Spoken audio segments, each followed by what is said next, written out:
This is the Lone Crater YouTube. We hope this video helps. You're starting right now. Unlock the phone and open settings. Once there, tap Biometrics and Security, then Fingerprints. You'll be prompted to authenticate with your PIN, pattern, or password. After you verify, the stored fingerprints list appears. Tap the specific fingerprint label you want to remove. Don't hesitate, tap Delete or Remove immediately. This step removes the credential from the secure enclave. It prevents that fingerprint from unlocking the device or approving payments. So proceed for each fingerprint you no longer want. Once done removing one fingerprint, continue. Delete every remaining fingerprint entry under the same menu so no traces remain. Then make sure to toggle off Fingerprint Unlock and any fingerprint confirmations in Lock Screen settings. This prevents fingerprints from being used even if one remains.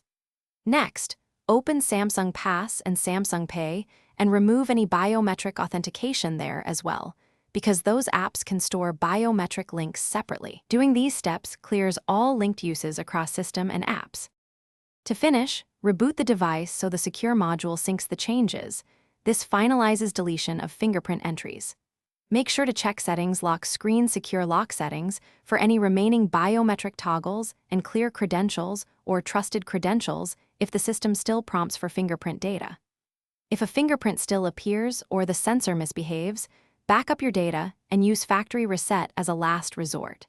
If you need help with backup steps, I'll guide you through them next. Thanks for watching.